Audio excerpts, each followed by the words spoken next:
Health and fitness is very simple because it mainly contains of three things, in my opinion. Okay, three fundamental things: good sleep, good nutrition, and exercising consistently. Uh, I've been on this journey for like 3 years now, and by this I mean exercising consistently, trying to get good quality and quantity sleep, and being mindful of what I eat. Now, it's a mistake to think that I've mastered all the three elements of health and fitness. No, I've not yet achieved the avatar state yet. And anyway, I doubt I will ever reach there where I've mastered all the three. I'm perfect. But I'm pretty happy and proud with my exercising consistently and good sleep and work schedule, to the point that I think I'm now an exercise addict.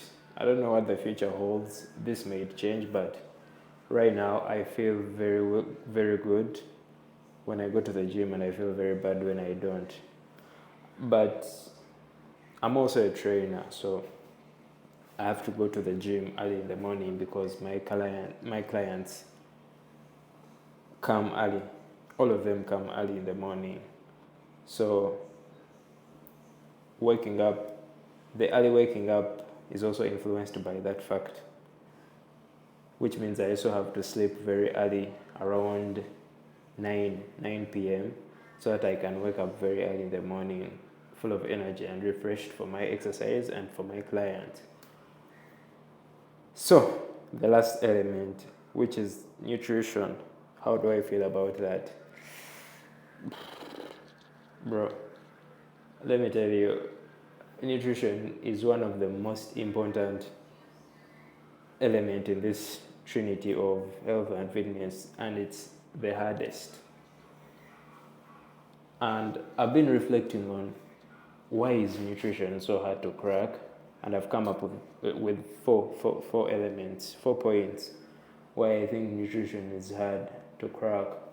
And first point is there is too much information out there. Now, my clients will come to me saying, "Oh, I saw this on TikTok. This is good. This is bad. Someone on Instagram said this." And I'm like, oh, guys, relax. Because to be fair, there's too much information of anything: exercise technique, what you should do for exercise, and all that. But nutrition is kind of different, because no one is going to tell you that doing a bicep curl is bad for your bicep. But someone will tell you, with regards to nutrition, that eating rice is bad, eating fruits is bad. Then you will see someone else saying the exact opposite.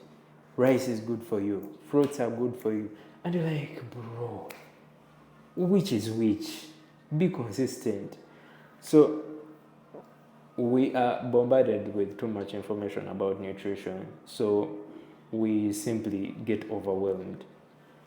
My rule of thumb when it comes to nutrition is that if you're consuming a piece of information that is less than 10 minutes online, never take it seriously.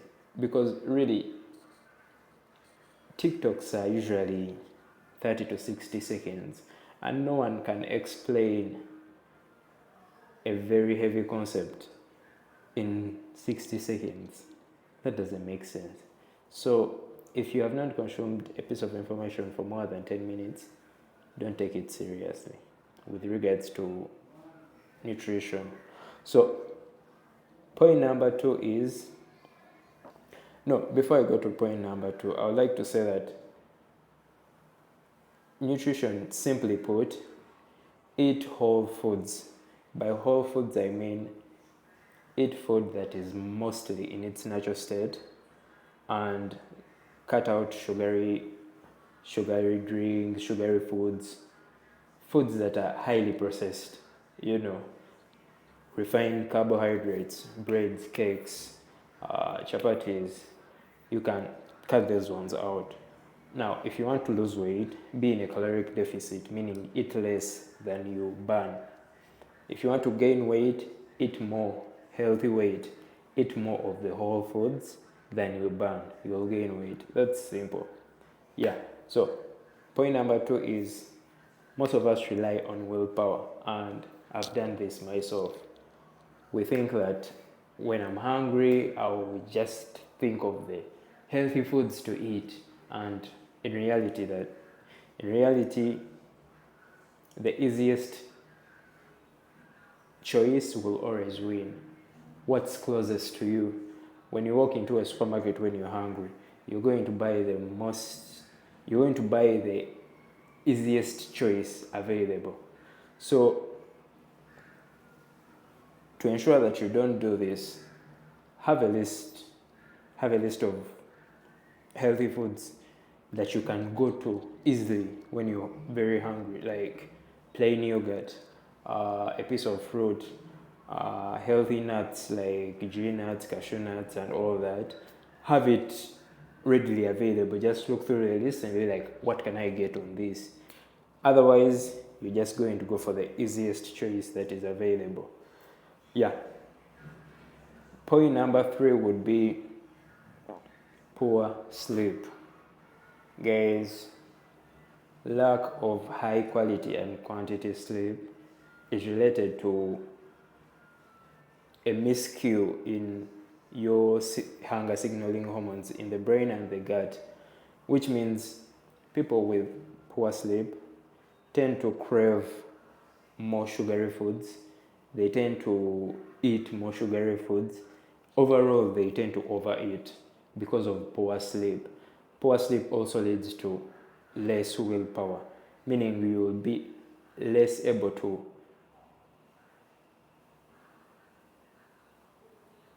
go through with what you had planned for because you have less willpower in the brain.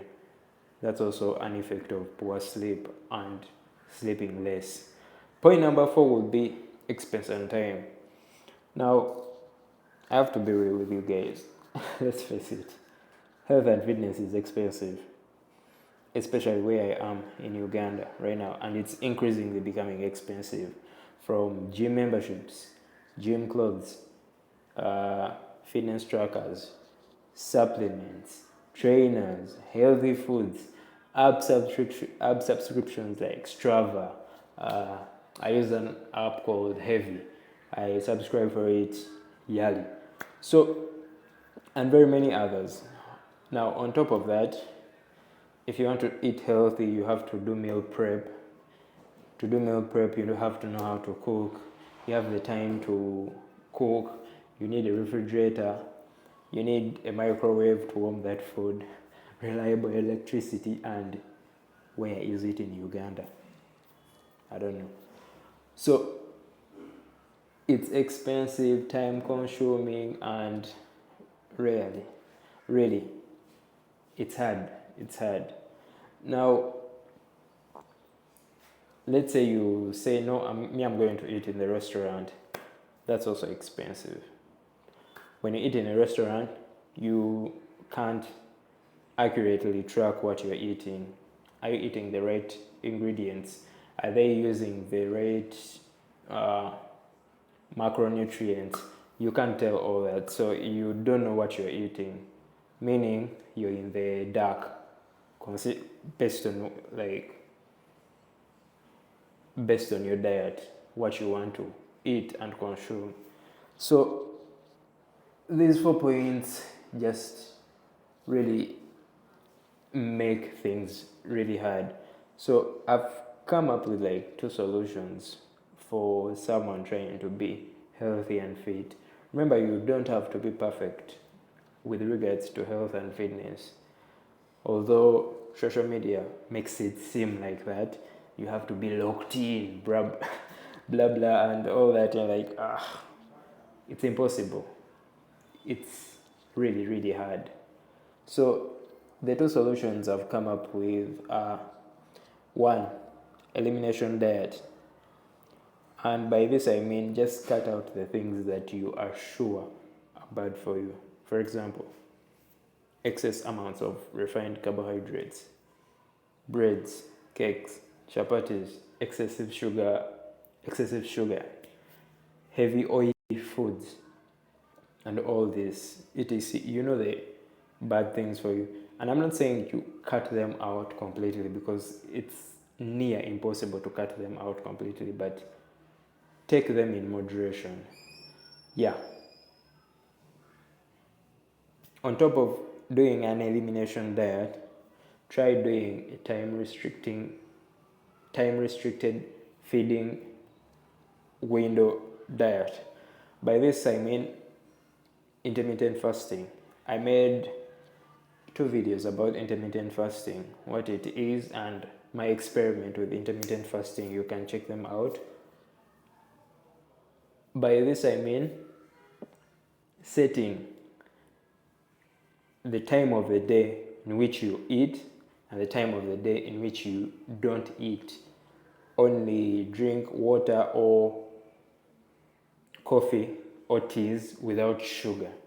Yeah, this can mean 12 hours of feeding and 12 hours of fasting. So if you start your breakfast at 8 a.m., that means your last meal should be at 8 p.m. Yeah, the rest is fasting. You don't eat anything, you only drink water or coffee. So yeah, you have to play around with that. An elimination diet and time restricted feeding. Now this works well for someone who wants to lose weight. So for someone who wants to gain weight, of course you have to eat more. So yeah, do an elimination diet, then eat more if you want to gain weight. If you want to lose weight, do an elimination diet, but you can add time restricted feeding or eating or intermittent fasting. So yeah, that's what has worked for me, and I hope it works for you. So as I conclude, I would like to tell you, as I said, health and fitness is not, you're not supposed to be perfect. It's nearly impossible to be perfect with this thing, but if you follow the fundamentals, exercise consistently, sleep well consistently, and feed well consistently, you'll get what you want. Peace.